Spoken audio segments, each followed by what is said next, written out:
Quem quer arriscar o palpite aí?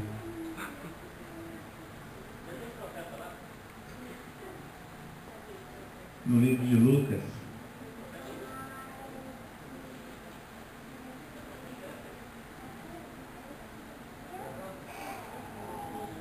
Lucas capítulo 15.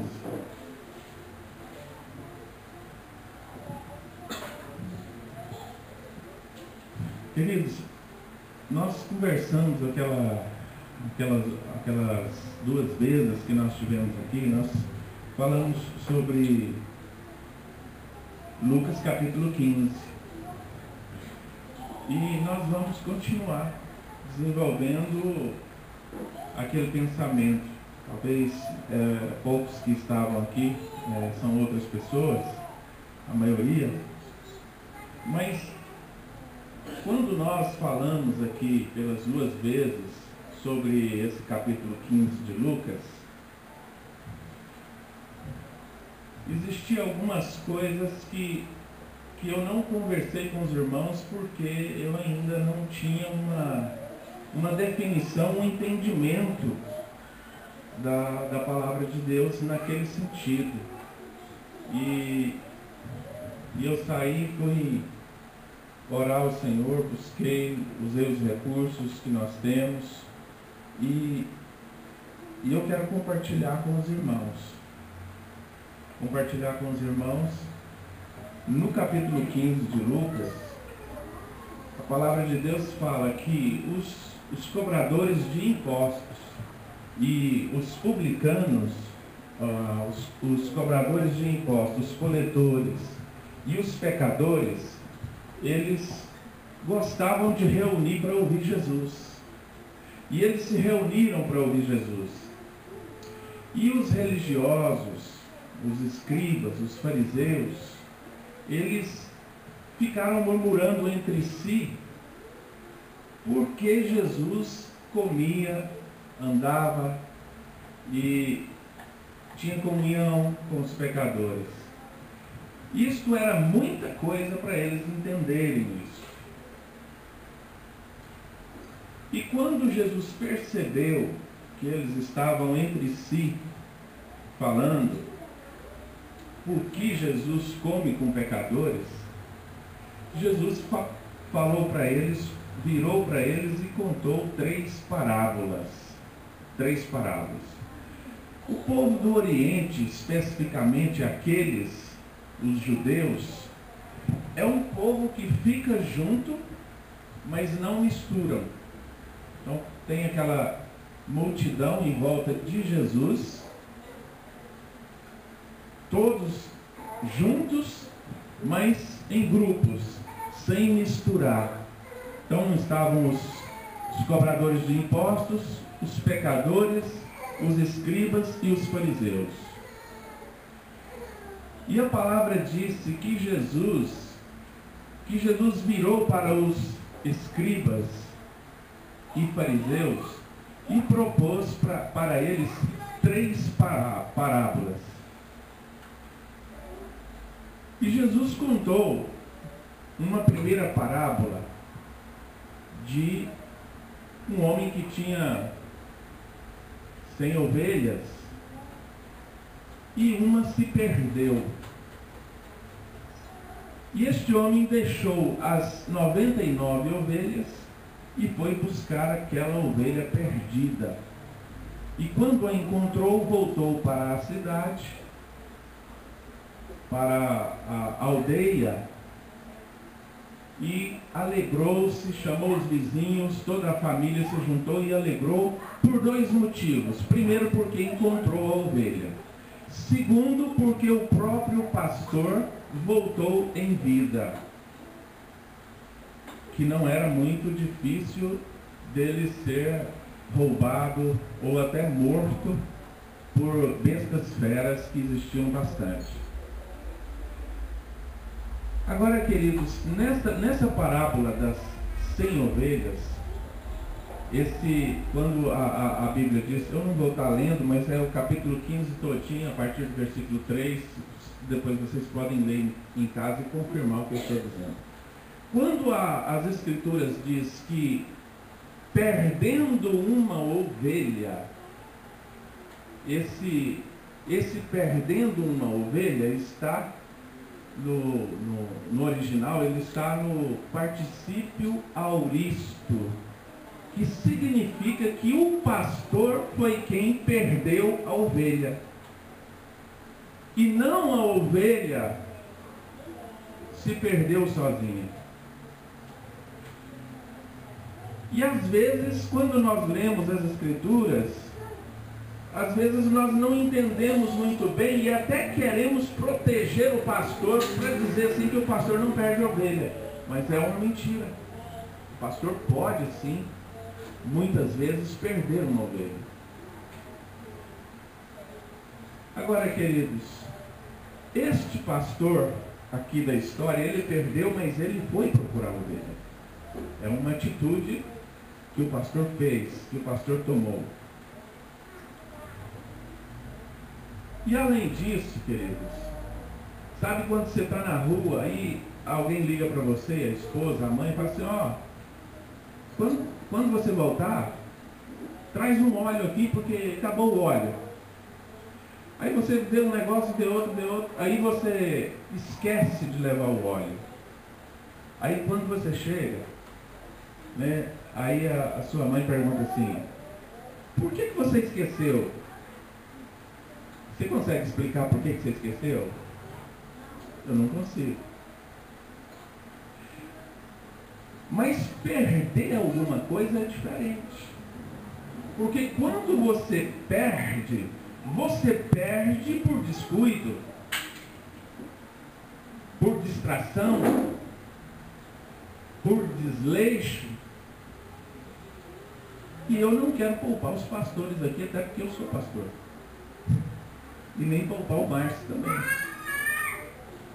Mas Jesus está falando com os escribas e com os fariseus, né, essas três parábolas. A primeira é a ovelha perdida. A segunda parábola que Jesus disse é uma dracma, uma moeda perdida.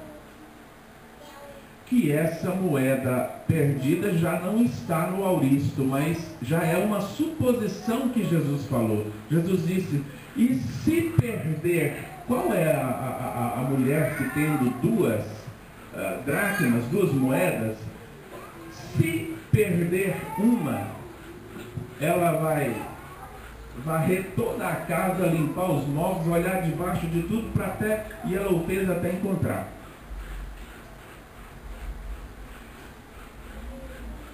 E a terceira parábola é a parábola conhecida como a do filho pródigo, que o título mais ideal para esta parábola é os dois filhos perdidos.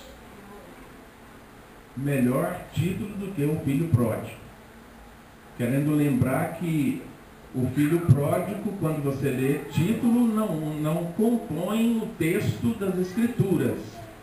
As pessoas que escreveram, que imprimem a Bíblia, eles colocam títulos para facilitar nós localizarmos as histórias e tudo. Não faz parte. Jesus nunca disse que tinha um filho pródigo. Jesus começou a contar a história dizendo, os dois filhos, um homem tinha dois filhos. O filho mais moço, mais novo, ele vendeu tudo que tinha, pediu para o pai, pai, eu quero tudo que é meu. Tudo que é meu. É uma afronta para um pai em vida, principalmente quando se trata de um povo do Oriente.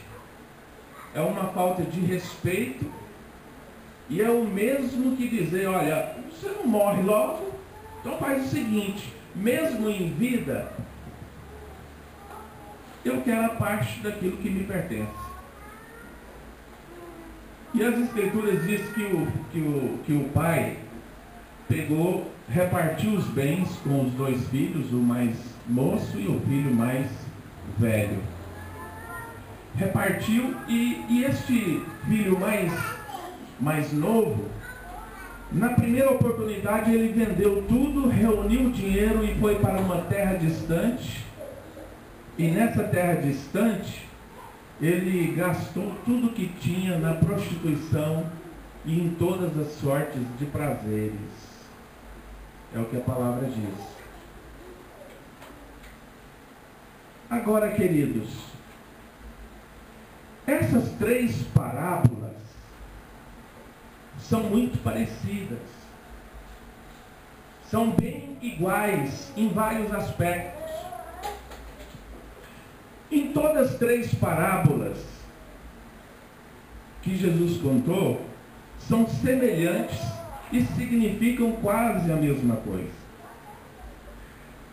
Mas, voltando na primeira parábola, que é, na última parábola das três, que é do filho pródigo, que é dos dois filhos perdidos, as Escrituras dizem que quando o filho estava longe, gastou tudo que tinha nos prazeres, e que veio uma grande fome sobre aquele lugar que ele estava, e ele começou a passar muitas necessidades e quis voltar para a casa do pai. E quando ele resolveu voltar para a casa do pai, acho que isso é muito semelhante a nós. Sabe o que ele fez? Ele fez uma lista de pecados. Poxa, eu estou passando fome. Eu estou desejando comer da comida que os porcos estão comendo. Eu pequei. Eu ofendi meu pai, eu desonrei meu pai. E ele começou a fazer uma lista de pecados, mas ele chegou numa conclusão que ele vai voltar e treinou um discurso para que quando ele chegasse para o pai, ele pudesse fazer aquele discurso. É uma lista de pecados. Você já fez a sua lista de pecados? Não precisa falar não, mas levanta pelo menos um dedinho assim, ó. Eu já fiz. Por força da natureza, por força da sua consciência, por força do diabo, que sempre nos condena e nos acusa, e por força também do Espírito Santo, que sempre nos está convencendo que somos pecadores. E as Escrituras, não as Escrituras, mas a história registra que Martinho Lutero, um dos homens que fez a reforma, que descobriu, que encontrou uma Bíblia e começou a ler essa Bíblia e conheceu que a salvação era pela fé, bem nos meados da Idade das Trevas, e ele fez uma grande revolução cristã no mundo inteiro. E a história dele, a biografia dele conta que um dia ele estava escrevendo, ele escreveu vários livros, e o diabo chegou para ele com uma lista muito grande de pecados que ele tinha, uma lista muito grande. Lutero, como que você quer salvação pela fé? Olha aqui os seus pecados, todos aqui. E Lutero falou assim: você não esqueceu de nenhum? Então escreve aí no fim assim, ó: o sangue de Jesus Cristo nos purifica de todo pecado.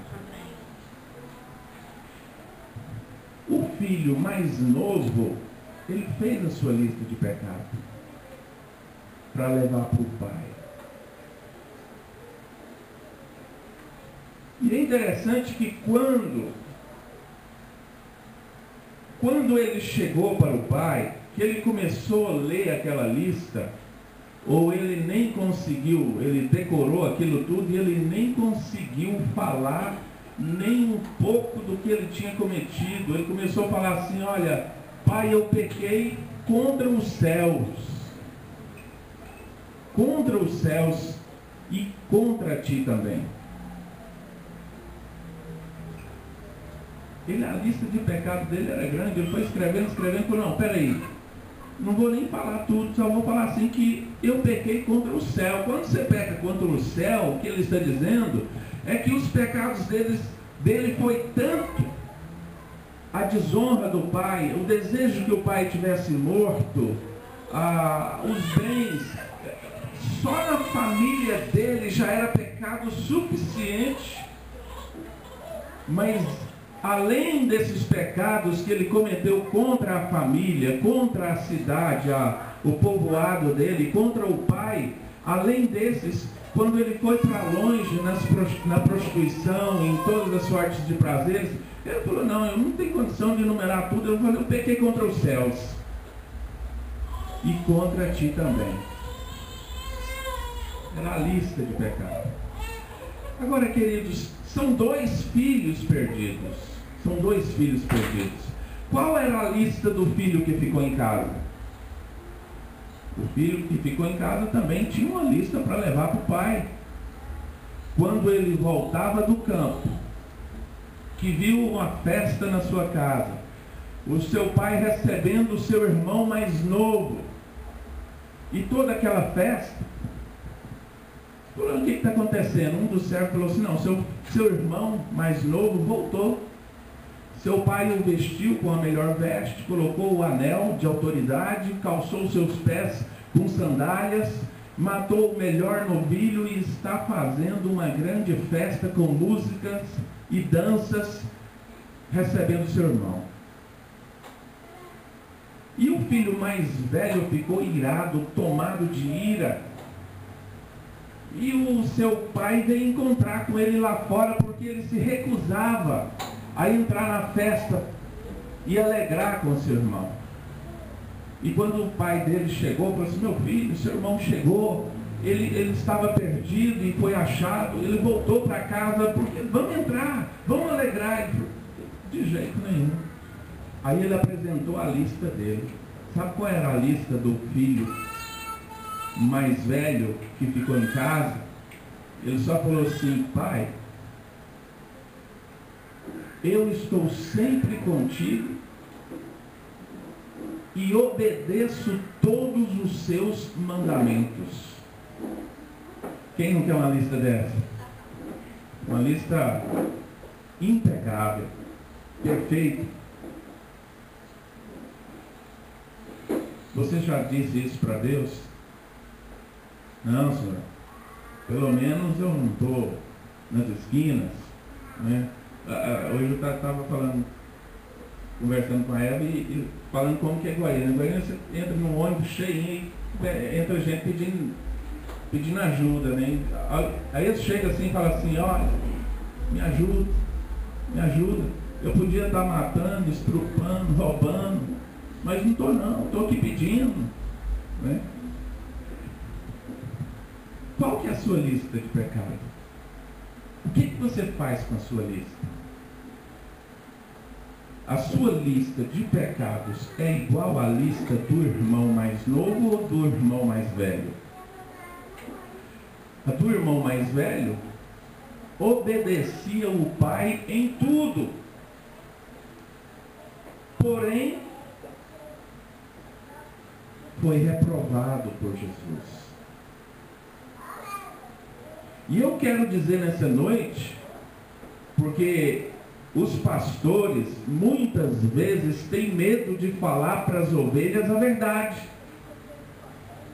Não, eu não posso falar que ela não pode cortar cabelo, por quê? Porque senão ela vai cortar o cabelo. Eu não posso falar para ela que não tem problema, que não é pecado, senão ela vai cortar.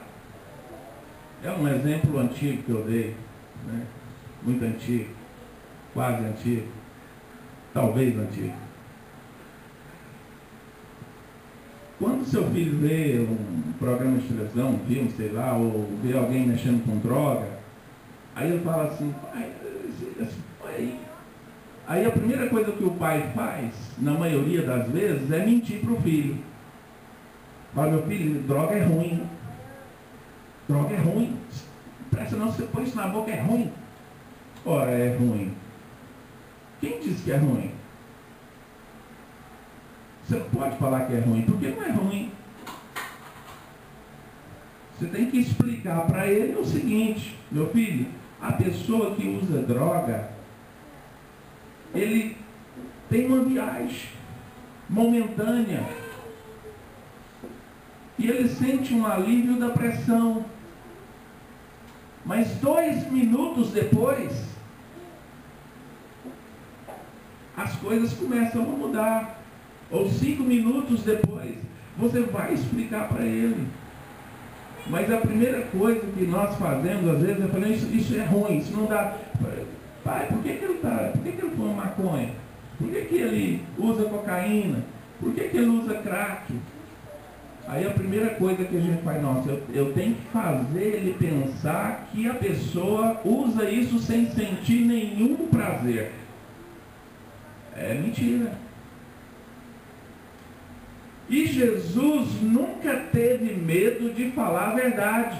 E o que Jesus estava dizendo aqui era o seguinte: esse filho que obedeceu em todos os mandamentos do Pai, está reprovado também. Jesus está falando claramente através de uma parábola que desobedecer está perdido e obedecer está perdido. Sabe quando você vê aí um carinha aí, um playboy, entra no carrinho e tal, vai, enche de garoto, vai paquerar e tal, aí de repente o carro bate, torna tudo, o caboclo morre, aí todo mundo fala assim, não, esse filho dele é problemático demais. Conheço muito janeiro problemático. Agora o irmão dele é o filho bom. O irmão dele é o filho bom. Está sempre ali com o pai, obedecendo o pai em tudo. É isso que aquela cidade inteira, não era uma cidade, era um clã, um povoado, uma aldeia, uma tribo inteira pensou a respeito do filho mais novo que tinha partido. Não, esse é o filho que não presta. E o que eles pensavam do filho que ficou era o bonzinho. E se Jesus não tivesse contado esta parábola, nós jamais saberíamos que muitas vezes, ou na maioria das vezes, que se obedece por interesse próprio. Eu vou obedecer porque em obedecendo Deus me paga, Deus me retribui. E todas as vezes, em outros lugares nas Escrituras que você lê, Jesus falando assim, olha, me obedecer, Jesus está falando, me ama. Jesus está falando assim, aquele que me ama, guarda os meus mandamentos.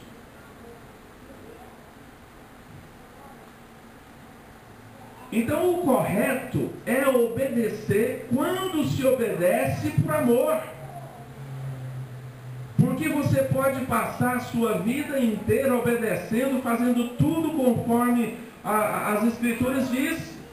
Mas se não tiver amor, é como o símbolo. Aqui o sino aqui da Igreja Católica não bate mais não, né?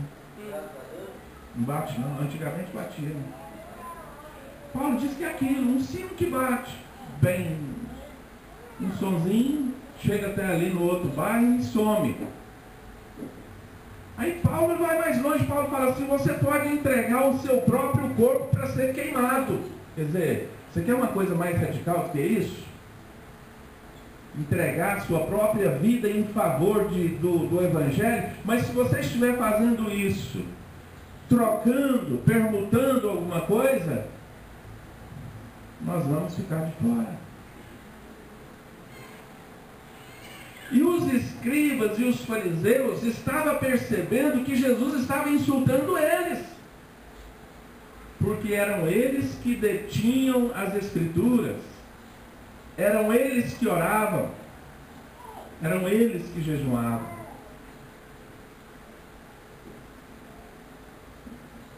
Somos nós que oramos, somos nós que jejuamos. Mas não para por aqui não. Não para por aqui não. Existe um fator muito mais agravante, que é o seguinte: comparando as três parábolas, que na primeira parábola o pastor perde a ovelha, mas também o pastor corre atrás e procura e acha a ovelha.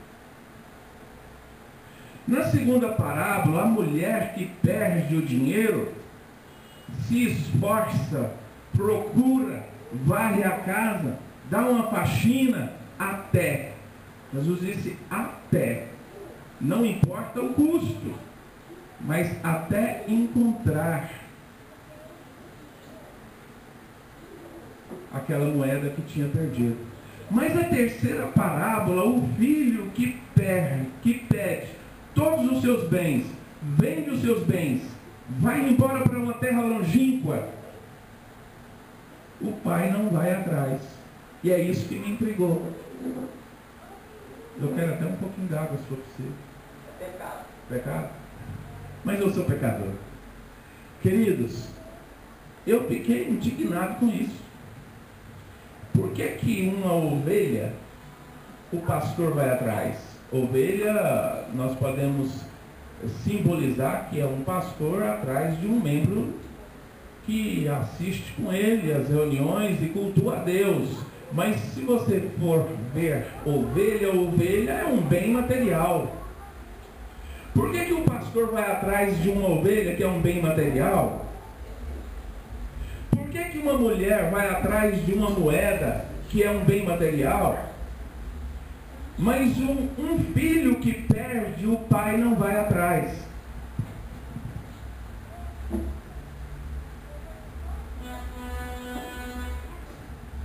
E eu fiquei intrigado com isso e pensei, tem alguma coisa aqui que Jesus está dizendo que talvez, eu acredito que os escribas e os fariseus entendiam e eu não estou entendendo. Mas eu necessito, quero entender. Aí o que nós, lendo a palavra de Deus, o que nós entendemos? Nós entendemos o seguinte: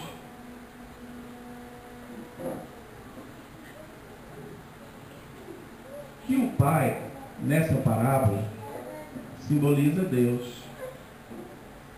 Que o filho mais novo que foi e se perdeu, são todos os perdidos.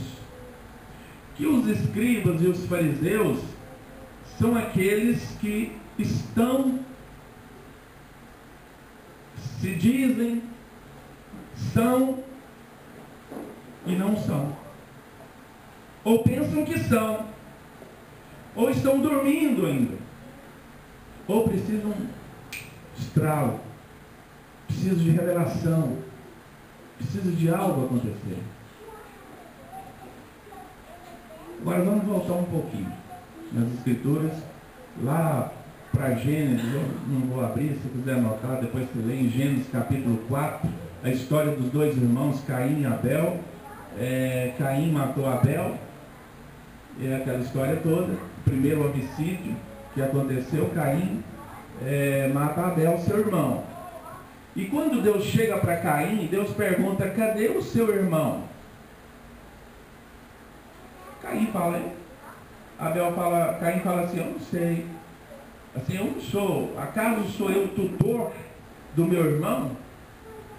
E Deus não responde se ele é tutor ou se ele não é.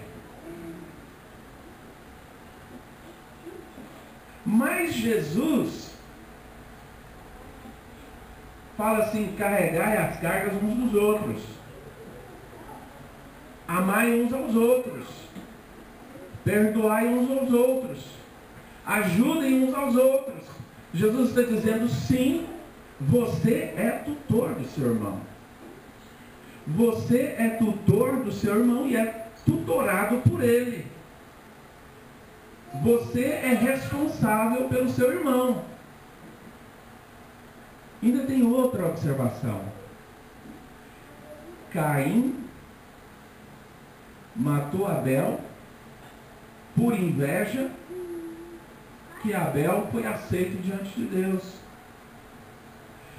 O filho, na parábola que nós estamos desenvolvendo, o filho mais velho, ele odiou seu irmão por inveja, assim como Caim matou Abel. Todos os dois sentiram inveja.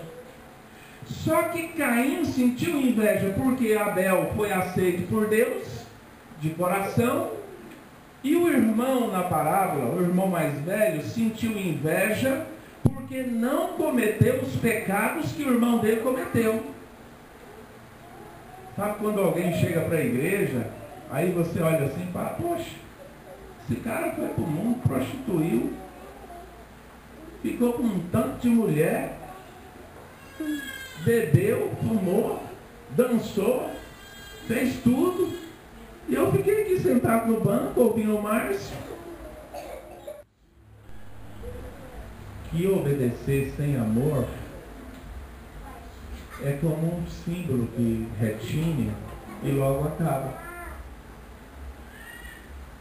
Agora Jesus estava dizendo algo. Estava dizendo, olha, o pai não foi atrás do filho perdido porque o pai não vai. Quem vai atrás do filho perdido? É o irmão mais velho. É o irmão que vai atrás do seu irmão. E Jesus estava dizendo isso com muita propriedade, porque Jesus estava dizendo, olha, todos vocês perderam. O Pai Celestial, que vocês falam, também somos filhos de Abraão. O Deus de Abraão, o Deus de Isaac, o Deus de Jacó, o Pai Eterno, Ele é nosso Pai, vocês dizem isso, mas o próprio Pai não veio atrás de vocês, a não ser através do Filho. Então Deus mandou o Filho ir buscar o irmão. Então, quem é responsável pelo perdido é eu. Não é meu pai. É você. Não é o seu pai. Agora, quantas pessoas aqui têm um irmão, uma mãe, um pai, um primo, um sobrinho, uma família que está perdido? Alguém que está na droga.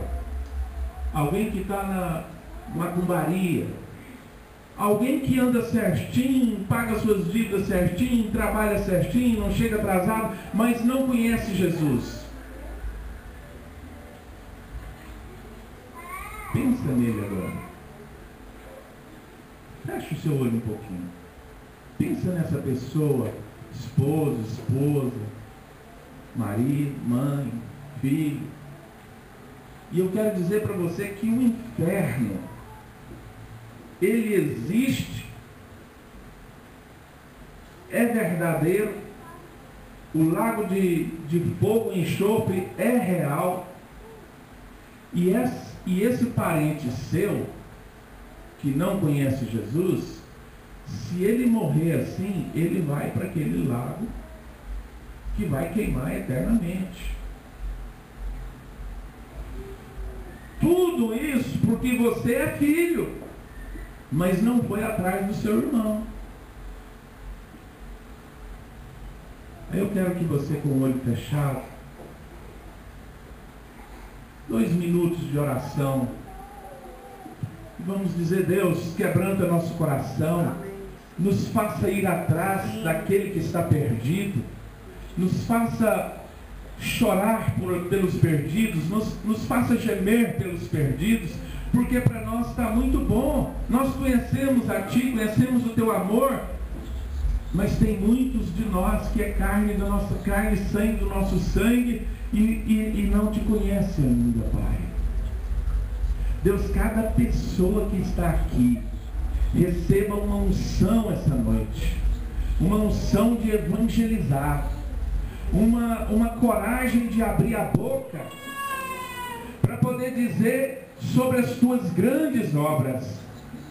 Ou se muitos que estão aqui não têm condições de abrir a boca, mas que começam a interceder, orar, jejuar, buscar o Senhor a favor da sua família para que eles sejam salvos. Meu Deus, dá-nos em primeiro lugar vergonha na cara de sabermos que o Senhor é Rei, que o Senhor reina, que o Senhor está acima de todas as coisas. E que muitos das nossas famílias estão perdidos, não te conhecem. Vamos ficar de pé, irmãos. Vamos ficar de pé. Gostaria que você orasse mais um pouco pela sua família.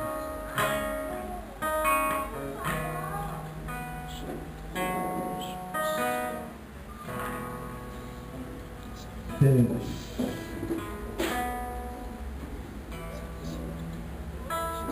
tem misericórdia, Jesus. Nós não queremos que a nossa família se perca. Não queremos que a nossa família vá para o inferno, naquele lago que arde com fogo e enxofre. Mas nós queremos que eles conheçam a Ti, porque Tu és Deus. Banha-nos com o Teu amor, ó Pai. Derrama o Teu amor em nós. Derrama a Sua graça em nós. Nós queremos Te obedecer porque Te amamos, ó Pai. O Teu amor nos leva à obediência. O Teu amor nos leva a rejeitar o mundo, a rejeitar os prazeres do mundo, porque nós queremos estar na Sua casa, Pai, para Te louvar, para Te adorar, para bendizer o Teu nome, Pai. Oh, glória a Deus. Abençoa cada vida que está aqui. Coloque um fogo nos lábios de cada pessoa que está aqui. Banha cada um que está aqui com o Teu óleo ungido, com a Tua unção, com a Tua presença. E não deixa-nos conformar. Não deixa-nos, ó Deus. Não deixa-nos sossegar. Mas nós queremos ser pescadores. Pescadores. Pescadores de homens. Oh Deus. É um privilégio o Senhor nos mandar para buscar os nossos irmãos perdidos. Para buscar aquele que está perdido, ó Pai. Em nome de Jesus. Pastor, pode sentar, irmãos, por favor.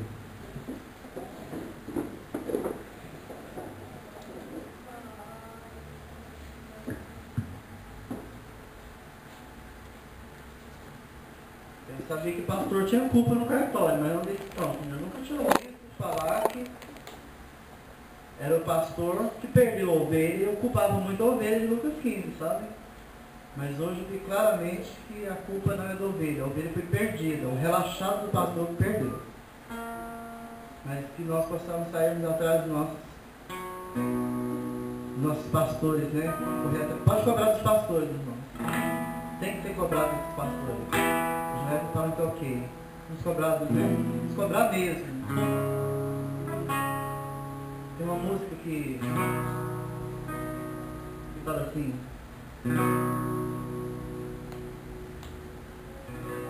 levarei aos caminhos minha cruz, depois uma coroa trocar, pude cruz desistir dela.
A vergonha da cruz.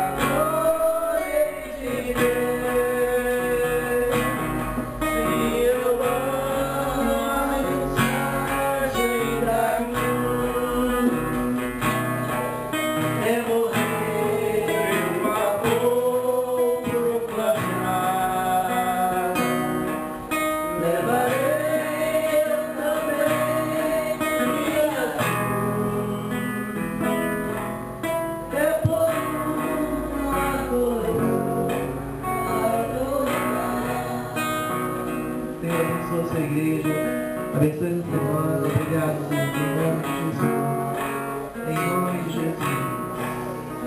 Boa noite, está terminado. Boa semana. Fala para o seu irmão, não adianta obedecer se não amar. Tem que amar. Muita gente obedecendo, mas não